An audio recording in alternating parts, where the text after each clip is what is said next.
What an incredible day in college football today. LSU with a massive win over Georgia. Coach Ed Orgeron is really proving to be a decent coach for LSU. Steve Ensminger's a freaking beast. Balls of steel going forward every 4th and 3. LSU killed Georgia today. Dave Aranda was running circles around Jim Chaney.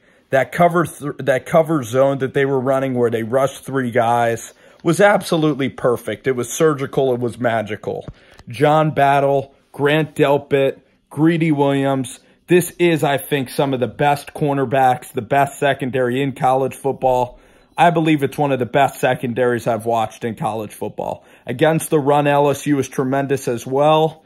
Now, getting to the quarterback, Tua might light them up because they might not be able to get pressure. But LSU, they get better every week. Joe Burrow gets a lot better every week. The receivers like Jefferson, some of these other guys are getting wide open, and Nick Brossette is a really, really good runner. So LSU, their offense is elite. Steve Ensminger is one of the best coordinators in college football, and that's crazy to say because Coach E has been around a long time, but he's completely adapted his style to go hurry up tempo, to not really utilize the fullback. They still run power a lot, but their tempo is really, really impressive, and it's very selective, and that's something I like. I don't like teams that are reckless with tempo, where they just go up tempo for no reason at all. For Georgia, I think Georgia was a fraud this year, or not a fraud. I just knew they were overrated. The way they played Missouri was right there with them. Jake Fromm was waiting for, I was waiting for this performance from Jake Fromm. He's a guy that has his release is slow. He doesn't have a lot of arm strength. He lollipops the ball everywhere. His mobility isn't that great. He's not fantastic at understanding blitzes. He can be accurate on back shoulder throws, but he's not a dynamic quarterback. And last year, he just had Sony Michel. He had Nick Chubb. He had the best defense in college football last year by a large margin, and he is a clutch quarterback. He has all the intangibles, but can Jake Fromm play at the NFL level? Is Jake Fromm going to do special things? Absolutely not. That's why Justin Fields is going to probably be the answer, and that's why they're sprinkling in Fields. Now, the thing about Fromm is he still owns the team. He still owns the locker room, but Justin Fields is gaining traction there at Georgia, and Justin Fields needs to be able to throw the football for Georgia to be successful. This Florida-Georgia game is going to be great because Felipe Franks is not that mobile. And you saw today a classic Dan Mullen game. Dan Mullen at Mississippi State would get up for the big games, but then when they played teams that they were supposed to beat badly, they'd let them hang around. Like I saw Mississippi State lose to Southern Alabama. I saw last year Mississippi State almost lose to UMass. So Dan Mullen is inconsistent. But the way that Florida responded after the halftime brawl between the two coaches, with Voshon Joseph being tossed out of the game, it was a very impressive win in Nashville today over Vanderbilt. That was a terrific win for Florida today. To show composure, to go out there to Tennessee and to win a game against Vanderbilt when they were down 21-3, backs against the wall. That's a Dan Mullen culture win. There is not a lot of coaches and teams that can beat LSU, have the emotional high, lay a complete egg in the first half, be down 21-3 at an SEC opponent in Vanderbilt, and an experienced coach in Derek Mason, and find a way to absolutely drill them in the second half. Florida finding ways to win. The cocktail party is going to be an amazing defensive battle. It's going to be extremely close. It comes down to, can Felipe Franks get rid of the ball quickly? It's going to be a battle between Franks and Jake Fromm. And I still don't really truly believe that that Felipe Franks is elite, but I actually think Florida's going to win. And this Florida team, this defense with Todd Grafham, is absolutely awesome. So I'm going to go with Florida. And believe it or not, Florida could play Alabama in the SEC championship game. And Florida's defense is so dang good that Florida could even be a dark horse for the playoff. And I think they're going to make a New Year's Six bowl. That's how good Dan Mullen and this Florida defense already is in year one. It's an amazing coaching job.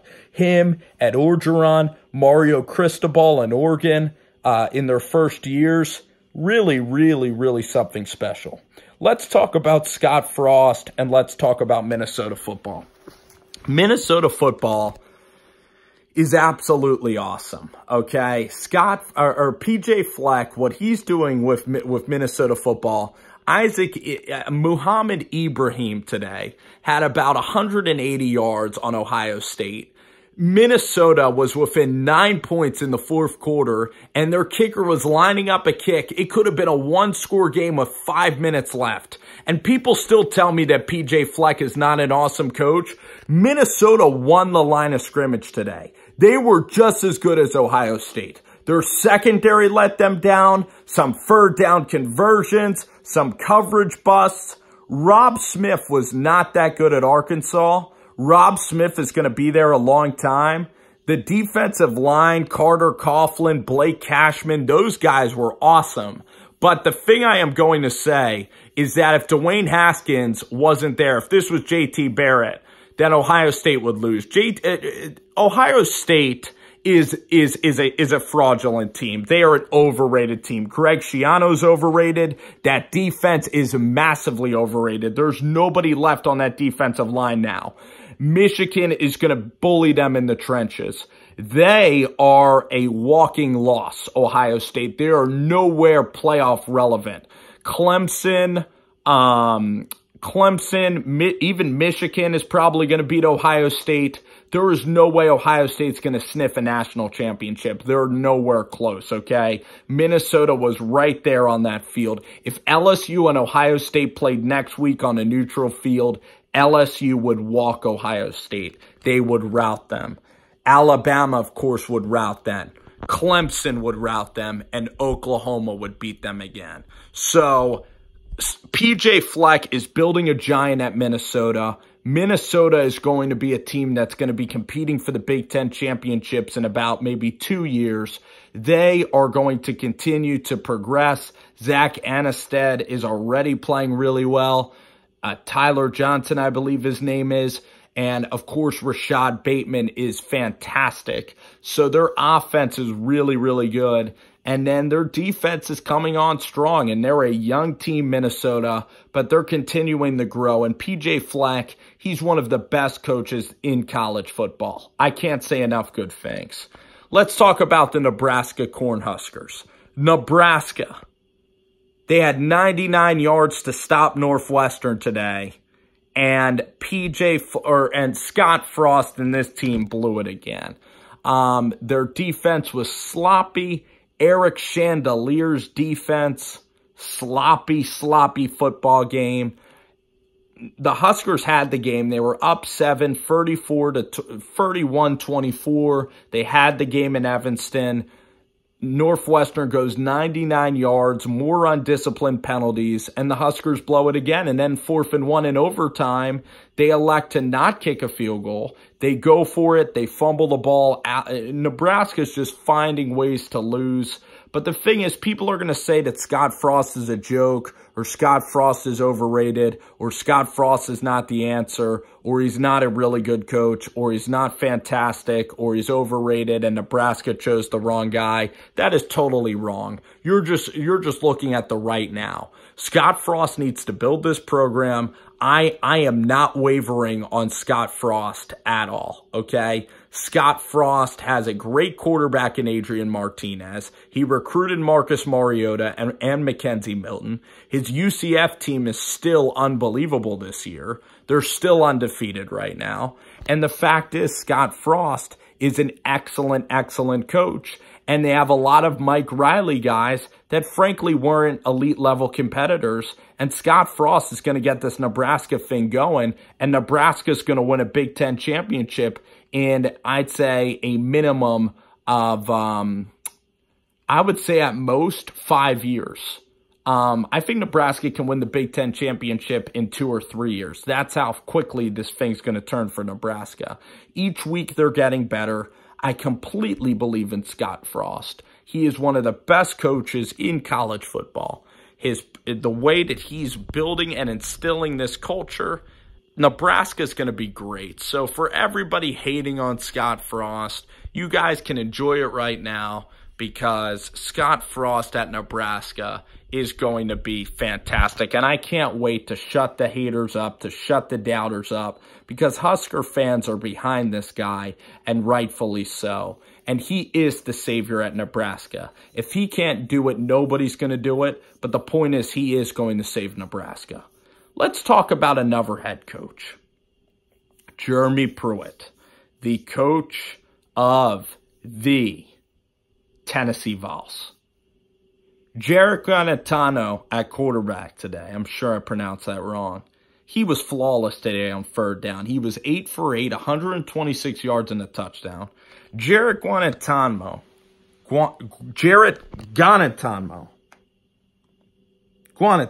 Bay. He was incredible today.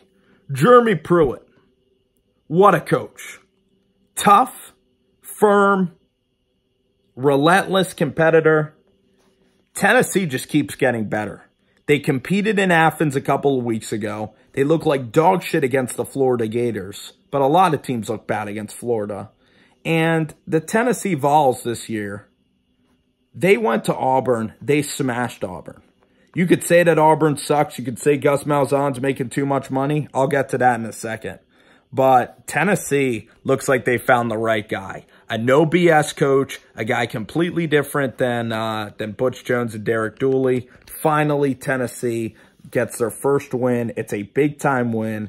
Tennessee looks like they're going to end up beating Missouri. They're going to probably beat Vanderbilt. South Carolina is a game in which Tennessee should win, honestly, in Columbia as well.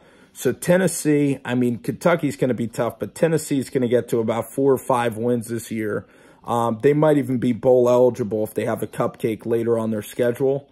I think Tennessee can actually get to 6 wins and actually get to a bowl game. That's how much better they're playing right now. And finally, Ty Helton is opening up the damn playbook so that the Vols can eventually get this train rolling. So finally, the Tennessee Vols win.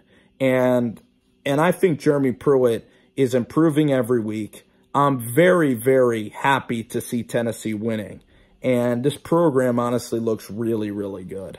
I'm going to say that. I think Tennessee makes a bowl game this year. They look fantastic. They're going to beat Missouri for sure. Their defense is coming alive. Everything is clicking. Their offense, Jarrett G, is a beast. Other notes around college football. Other than Georgia going down, Notre Dame does not look good at all. And I am going to give you my playoff prediction. If I was in charge of the college football playoff, the way that this would go is I would put Oklahoma in the college football playoff for sure. Kyler Murray, if not for Tua, he is the second best quarterback in college football. Oklahoma is capable of winning a national championship. They're capable of dropping 50 on any team in college football. They're going to win the Big 12. They are going to be 12-1. They are going to be in the college football playoff. Alabama, I see them going undefeated if they don't lose at LSU. Alabama is going to be in the college football playoff if they beat LSU. I'm going to say Alabama's in the college football playoff. I think Alabama beats LSU because Tua is going to have success against LSU's defense a little bit, and they'll outscore LSU and will win the game going away by like 14 points, but it'll be a little bit tight and dicey in Death Valley in a couple of weeks. I am going to go Alabama, Oklahoma, and then Clemson. Clemson is going to go undefeated. I think that Notre Dame could get tripped up somewhere on their schedule. Today, they almost lost to Pitt. Ball State and Vanderbilt kept it close versus Notre Dame. Notre Dame is not a consistent team really at all.